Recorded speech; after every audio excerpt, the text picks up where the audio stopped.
Hayang kora khombarong shal haikaba Dibango Divorce 2024 palanyan bagay Kheloti Prab Para Games 2024 batayranani kaisa luachi bungna jaka kora kompa haikaba diga Dibango rogo khela tulani bisingtike bukha basana bagay somas kollan tai somas shikha bedek shikala hamprai tai thung bedek ni luachi bungbai Para Games joto hangkorni yetek yakmaya Dibango rok aro participation khainai final 18 December salmaribo hastini montri okrani yagromoi salnai rugui o tangbo jengsajaknai Tirpura Para Games 2024 ro bebagai kai chichar event thungjaknai o event so umor chi nui simi chengai umor chi chukur tai umor chi chukuni sakani bebagai kaichar hakoni khorok 343 Dibango haikaba khora komparok oro participation khainai tangsalo Agartala secretary eto koktumatna padaklai optihainu saka সমাজ কল্যাণ বেদেকটি মন্ত্রী টিঙ্কুরাই মিডিয়ার বন্ধু যারা উপস্থিত আছেন সকলকে স্বাগত জানাই।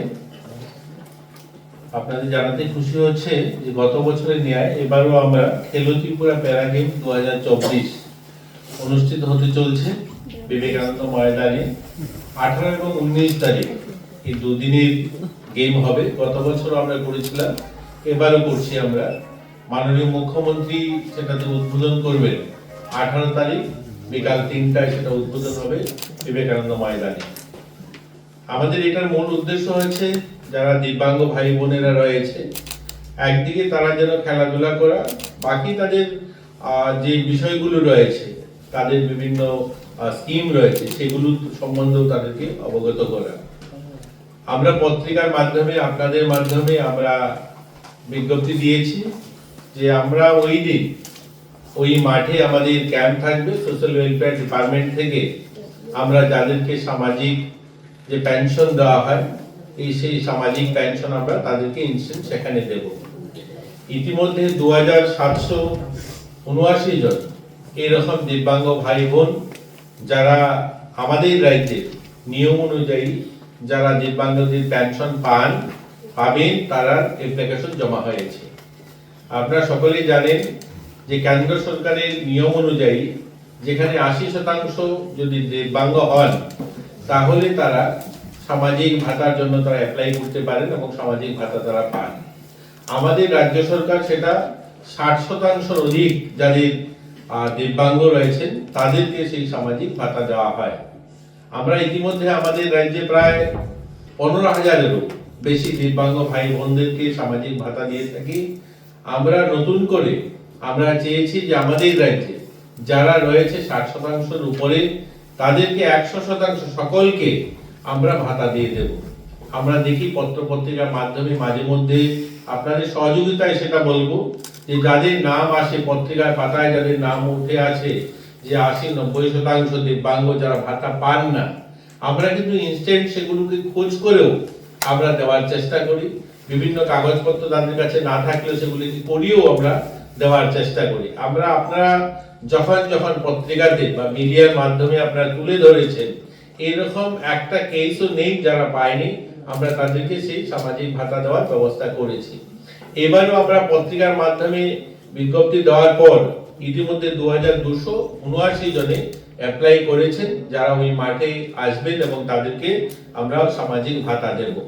এবং ওই দিন মাঠে ইউআইডি কার্ড দেওয়ার জন্য ক্যাম্প থাকবে, সেখানে ডিডিআরসির মাধ্যমে তাদেরকে ইউআইডি কার্ড প্রদান করা হবে বা বিভিন্ন সামগ্রী যাদের হুইল চেয়ার সহ অন্যান্য সামগ্রী যেগুলো তারা পাওয়ার উপযুক্ত সেগুলো তাদেরকে দেওয়া হবে। সেখানে আমাদের প্রায় 50টারও বেশি স্টল থাকবে বিভিন্ন লাইন দপ্তরে, মহকুমা প্রশাসন, জেলা প্রশাসনের সহ আমাদের সোশ্যাল ওয়েলফেয়ারের অনেকগুলো ক্যাম্প থাকবে। সেখানে যারা সুবিধাভোগী তারা যেন সেই সমস্ত সুবিধা তারা পায়।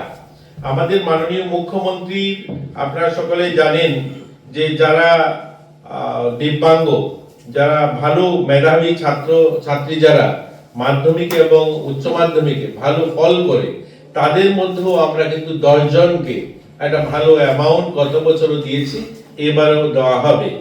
এটা 24,000 দেওয়া হবে যারা মাধ্যমিকে এরকম দিব্যাঙ্গ ভাই বোন যারা 5 জন যাদেরকে 24,000 টাকা দেওয়া হবে। উচ্চ মাধ্যমিকে যারা 5 জনকে 54,000 টাকা করে দেওয়া হবে, যারা টপার নাম্বার থাকবে তাদেরকে ইউআইডি কার্ড দেওয়া হবে। বাকি তাদেরকে যারা নতুন করে ইউআইডি কার্ডের জন্য অ্যাপ্লাই করবেন, তাদের অ্যাপ্লিকেশন গ্রহণ করা হবে। খেলাধুলার মধ্যে প্রায় 14টা গেম সেখানে অনুষ্ঠিত হবে। দৃষ্টিহীনদের জন্য ক্রিকেট থাকবে, দুটো ক্রিকেটের দল থাকবে, একটা হচ্ছে উত্তর ত্রিপুরা, ঊনকোটি, ধলাই, খোয়াই জেলা সহ একটা টিম হবে, একটা 2000 টাকা। মাঠের অবস্থা কিরকম?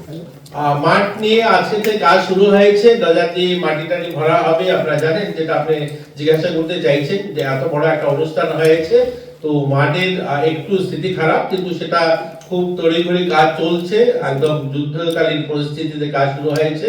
দুদিনের মধ্যে মাঠ কমপ্লিট হবে। আমার একটা প্রশ্ন ছিল, এনএসআরসিতে যে আপনার ইয়াটা আছে, এখানে যারা খেলোয়াড়রা আছে, যারা বহিরের দিকে খেলার চান্স পায় বিভিন্ন খেলোয়াড় থেকে, সঠিক যারা খেলতে পারে তারা চান্স পাচ্ছে না, যারা পাওয়ার উপযুক্ত না তারা তাদেরকে নেওয়া হচ্ছে। অভিভাবকদের মধ্যে একটা এরকম ক্ষুব্ধনা আছে। দেখুন, এরকম তো বলা খুব মুশকিল, কারণ এটা তো নেওয়ার একটা পদ্ধতি রয়েছে। যেভাবে আমাদের কম্পিটিশন গুলো হয়, প্রথমত এনআরসিসি থেকে নেওয়া হয় না, প্রত্যেকটা আমাদের স্কুল স্পোর্টস বোর্ডে, বিশেষ করে দেখুন আমরা খেলাটাকে দুভাগে কিন্তু ভাগ করবেন, একটা হচ্ছে ফেডারেশনে আর একটা হচ্ছে স্কুল স্পোর্টস বোর্ডের মাধ্যমে। অর্থাৎ আমাদের স্কুল স্তরে আন্ডার 17 যে ছেলেমেয়েরা রয়েছে তাদের খেলা বেসিক্যালি সব মহকুমাগুলোতে খেলা হয়, জেলাতে খেলা হয়, জেলার থেকে সিলেকশন করে স্টেটে আসে, স্টেট থেকে সিলেকশন করে টিম বাইরে যায়। এটা হচ্ছে একটা পদ্ধতি আমাদের স্পোর্টস দপ্তর থেকে। আরেকটা ব্যবস্থা হচ্ছে বিভিন্ন এসোসিয়েশন বা ফেডারেশনের মাধ্যমে যায়। এসোসিয়েশন বা ফেডারেশনের মাধ্যমে সিলেকশনটা ঠিক আমরা যেভাবে করি এরকম নয়, তারা তাদের মতো করে করে সেখানে পাঠায়, কিন্তু সেটা তারা কাদেরকে নিয়ে যায় সেটা কিন্তু দায়বদ্ধতা আমাদের দপ্তর নয়, আমরা সেটা করিও না। তাদের আর্থিক ভাবেও আমরা কিন্তু তাদের টিম পাঠানো বা আনা নেওয়া সেটা আমরা দিয়ে থাকি না, সেটা তাদের এসোসিয়েশন বা ফেডারেশন সেটার অর্থ তারা প্রোভাইড করে, অর্থাৎ তারা সেটাকে দেখে কিভাবে কাদেরকে নিয়ে যাবে, কাদেরকে নিয়ে যায় না তারা। কিন্তু আমাদের স্কুল স্তরে যেটা হয়, আমাদের আন্ডার 17 যে বাচ্চারা খেলাধুলা করে সেটা আমাদের অফিসিয়াল ভাবেই সিলেকশন হয়। সেখানে আমরা যে ব্যবস্থা বললাম, যে প্রথমত বিভিন্ন মহকুমাতে হয়, তারপরে জেলাতে হয়, জেলার থেকে রাজ্য স্তরে সেই কম্পিটিশন হয়, সেখান থেকে নিয়ে যাওয়া হয়। আর বাকি আমরা কিন্তু অ্যাপ্লিকেশন দিয়েছি যে 60% উপরে যারা দিব্যাঙ্গ, আমরা সকলকে, যত লোক অ্যাপ্লিকেশন করবে তার কোনো কোটা নেই, যত লোক সরকারি নিয়মের ভিতরে থাকবে সবাইকে আমরা দেব। ইতিমধ্যে আমাদের কাছে 2779 জনের অ্যাপ্লিকেশন জমা পড়েছে, এরা তো পাবেই, আরো যদি জমা পড়ে তারাও পাবে। এবং যদি সেদিন আমরা সময়ের কারণে না দিতে পারি, সেই সমস্ত অ্যাপ্লিকেশনও নতুন করে গ্রহণ করা হবে। সেটা তাহলে 15,000 টাকা এটা পুরনো, আমরা যে সোশ্যাল 17,000 পুরনো যেটা আছে, এটা আমি যেটা আপনাকে বললাম 15,000 আমরা অলরেডি দেই দিব্যাঙ্গদের জন্য। সোশ্যাল পেনশন যে দেওয়া হয় থাকে 15,000-এর অধিক দেওয়া চলছে, অলরেডি তারা পায়। নতুন 2779 জন যারা অ্যাপ্লিকেশন জমা দিয়েছে তারাও পাবে।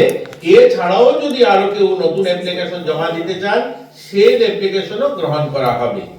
আমি আবার আপনাদের, যেহেতু সোশ্যাল পেনশনটা এসে অনেক সময় আমরা দেখি মাঝে মধ্যে খবরের পাতায় উঠে আসে যে কিছু কিছু লোক সোশ্যাল পেনশন পান না, আমিও আপনাদের কাছে আপনাদের মাধ্যমে আবেদন করব, আমরা 4 লক্ষেরও বেশি মানুষকে সামাজিক ভাতা দেওয়া হয়। এটা আমাদের রাজ্যে নয়, এটা গোটা ভারতের জনসংখ্যার রেশিওতে সবচেয়ে অধিক। এত ভাতা ভারতবর্ষের কোথায় কোনো রাজ্যে এত ভাতা দেওয়া হয় না, একমাত্র রাজ্য ত্রিপুরা, যেখানে আমার 4 লক্ষেরও বেশি মানুষকে ভাতা দেওয়া হয়। এই ভাতা দিতে গিয়ে আমরা 14 থেকে 15,000 ভাতা দিতে সমস্যা হয়। সময় মতো যাদের ভাতা ঢুকে না, আপনার পত্রিকাতে লেখেন মাঝে মাঝে যে তারা ভাতা পায় না, কিন্তু 4 লক্ষ লোক সময়ের মধ্যে প্রত্যেক মাসের প্রথম সপ্তাহে তাদের অ্যাকাউন্টে 2,000 টাকা ঢুকে যায়। কিন্তু ওই 14-15,000 যারা এখন আধার লিঙ্কেজটা করতে পারেনি, আমরা বারবার পত্রিকাতে দেই যে তারা যেন আধার লিঙ্কেজটা করিয়ে নেয় আমাদের স্থানীয় অফিসে গিয়ে। সেটা করাতে পারেনি, তার জন্য করায়নি যে কোনো কারণে, এবং তারা আসেন না, সেই সমস্ত কারণে তাদের ভাতাটার থেকে তারা মাঝে মাঝে একটু সময় লাগে। কারণ আপনারা জানেন যে অনলাইনে যখন পেমেন্টটা হয়, সেটা আধার লিঙ্কেজের মাধ্যমে বিএমএস পোর্টালে একসঙ্গে তাদেরকে আমরা পেমেন্টটা করে দিই। যারা লিঙ্কেজটা করাননি, তাদের কাগজপত্র জমা দেননি, তারা সেই ভাতাটা ম্যানুয়াল পদ্ধতিতে যেতে হয়, তার জন্য তারা সময় মতো ভাতাটা পান না। তো যাই হোক, আপনাদের মাধ্যমে আবারও আমরা অনুরোধ করবো, যারা ভাতা নিয়ে সমস্যা আছেন আমাদের সিডিপি অফিসে যোগাযোগ করবেন, আমাদের দপ্তরের আধিকারিকরা সেগুলো সলভ করে দেবে। দিব্যাঙ্গদের ভাতাটা কত? 2000 টাকা। আমি পাই জেলা গোমতী নিয়ে, দক্ষিণ ত্রিপুরা নিয়ে, পেরাক জেলা নিয়ে একটা টিম থাকবে। তো দুটো দিব্যাঙ্গদের ক্রিকেটের টিম থাকবে, একটা ফুটবল টিম যথাক্রমে যেভাবে ক্রিকেটের হবে সেভাবেই ফুটবলের দুটো টিম থাকবে। হুইল চেয়ার দৌড় থাকবে ছেলেদের জন্য এবং মেয়েদের জন্য, শর্টপুট থাকবে ছেলেদের জন্য মেয়েদের জন্য, দাবা থাকবে ছেলেদের জন্য মেয়েদের জন্য, 50 মিটার দৌড় থাকবে ছেলেদের জন্য মেয়েদের জন্য, লং জাম্প থাকবে, ক্যারাম থাকবে ছেলেদের জন্য মেয়েদের জন্য, টাগ ওভার থাকবে, রিং থ্রো থাকবে ছেলেদের জন্য মেয়েদের জন্য, মিউজিক্যাল বল থাকবে, মিউজিক্যাল চেয়ার থাকবে, স্ট্যান্ডিং বল জাম্প থাকবে, বুচি নতুন একটা খেলা আমাদের রাজ্যের জন্য, সেটাও থাকবে। তো এরকম 14 প্রকারের গেম থাকবে তাদের জন্য। পুরো দিন 18 তারিখও কিছু খেলা হবে এবং 19 তারিখে বাকি খেলা সম্পন্ন হবে, এবং তারা বেকাল বেলা তাদেরকে যারা যারা এখানে পার্টিসিপেট করবে তাদের যে পুরস্কার সেগুলো বিতরণ করা হবে এবং তারা ফিরে যাবে। এবং আমাদের এই অনুষ্ঠানে স্পেশাল অলিম্পিক ভারত যিনি সভাপতি ডাক্তার মল্লিকা নাড্ডাজি, তিনিও উপস্থিত থাকবেন, দিল্লি থেকে আসবেন, বাকিরাও আসবেন, সেখান থেকে ডাক্তারদেরও একটা দল আসবে, এখানে চিকিৎসা শিবির থাকবে পুরো দিন। আমাদের স্পেশাল বাচ্চা যারা তাদেরকেও সেখানে দেখা হবে, তাদের ঔষধপত্র বা তাদের ট্রিটমেন্টের ব্যবস্থা সেগুলো করা হবে। তো মোটামুটি এরকমই আমাদের অনুষ্ঠান। আমরা আপনাদের মাধ্যমে গোটা রাজ্যের মানুষকে স্বাগত জানাই, আপনাদেরকেও স্বাগত জানাই। সেই মাঠে থাকবেন এবং আমাদের দিব্যাঙ্গ ভাই বোনদেরকে উৎসাহিত করবেন। আপনাদের এবং আমরা সবাই মিলে একটা সুন্দর অনুষ্ঠান, প্যারা গেম খেলো ত্রিপুরা দুদিনের অনুষ্ঠান আমরা সফল করব এবং আপনারাও সহযোগিতা করবেন এই প্রত্যাশা রাখছি। আর কিছু যদি জিজ্ঞাসা করার থাকে জিজ্ঞাসা করতে পারেন। নিশ্চয় স্যার, আপনি আপনারা এই সোশ্যাল পেনশনটা একটু ক্লিয়ার করেন। এবার এবছর আমরা তো আমাদের দপ্তরের কাজ হচ্ছে পরীক্ষা নেওয়া এবং তাদেরকে যে দপ্তরের জন্য আমরা নিয়েছি, আমরা জিআরবিটি গ্রুপ ডি বা গ্রুপ সি দুটাই আমরা, আমাদের দায়িত্ব ছিল শুধুমাত্র তাদেরকে মানে এক্সাম করানো। এক্সাম করিয়ে আমরা যে যে দপ্তর আমাদেরকে রিকোয়েশন দিয়েছিল সমস্ত দপ্তরের হাতে আমরা তুলে দিয়েছি। এখন সেই দপ্তর সমস্ত নিজেদের দপ্তর, তারা সেটা কবে তাদেরকে কাজে যোগ দেওয়া হবে সেটা তাদের বিষয়। আমরা আমাদের দপ্তরের কাজ শেষ করে আমরা তাদেরকে সমস্ত দপ্তরের কনসার্ন যে দপ্তরগুলোর জন্য আমরা লোক নিয়োগ করেছি সমস্ত দপ্তরের হাতে হ্যান্ড ওভার করে দিয়েছি। দেখুন, ইতিমধ্যে ক্রীড়া দপ্তরে আমরা আমাদের ক্যাবিনেট মঞ্জুরি দিয়েছে 300 জনের মতো আমাদের পিআই রয়েছে, ফিজিক্যাল ইনস্ট্রাক্টর। খুব শীঘ্রই সেটা পত্রিকাতে বিজ্ঞাপন দেওয়া হবে এবং তাদেরকে নেওয়ার যা প্রক্রিয়া সেটা শুরু হবে খুব শীঘ্রই 300 জন। আর কন্ট্রাকচুয়ালি মাঝে মধ্যে নেওয়া হয় যেখানে মাঠে প্রয়োজন পড়ে, মনে হয় যে সমস্ত মাঠে শর্টেজ থাকে বা খেলার কারণে কন্ট্রাকচুয়ালি কিছু কোচ বা জুনিয়র কোচ নেওয়া হয়। আর আমাদের এখানে আপনারা জানেন যে শাহিরও কোচিং সেন্টার রয়েছে, তারাও মাঝে মধ্যে কন্ট্রাকচুয়াল কোচ নিয়ে থাকেন এবং আমাদের খেলো ইন্ডিয়া স্কিমে কিছু কোচ নেওয়া হয়। তো এগুলো আলাদা আলাদা স্বতন্ত্র সংস্থা, সবাই তারার মতো করে নিয়ে থাকে। জুড়ে থাকে বাঁধন আপনার চেয়েও আপন, জুড়ে থাকে বাঁধন আপনার চেয়েও আপন, আপনার চেয়েও আপন স্বর্ণ কমল।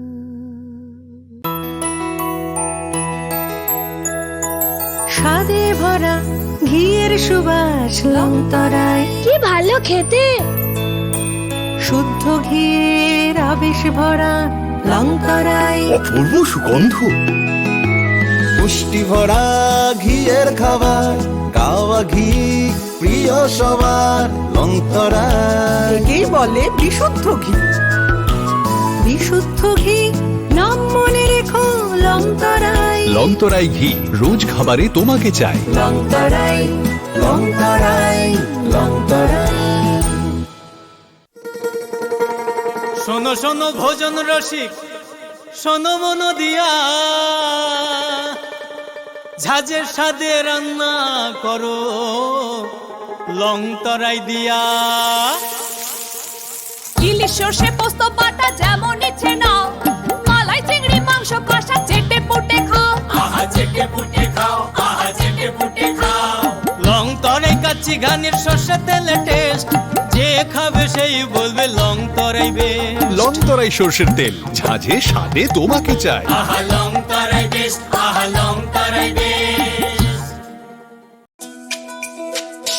তুমি আছো রান্নাঘরে, তাই সুগন্ধে ভরে, যা খুশি তেমনই খাই তোমার জাদুর রান্নায়। থাকে শুধু লং তরাই, থাকে শুধু লং তরাই। কত কেজি রান্না হয়, মনটাই করছো জয়, ভালোবেসে বলছি তাই, রান্নায় তোমাকে চাই, চাই শুধু লং তরাই, চাই শুধু লং তরাই। লং তরাই গুঁড়ো মশলা, রান্নায় তোমাকে চাই, চাই শুধু লং তরাই।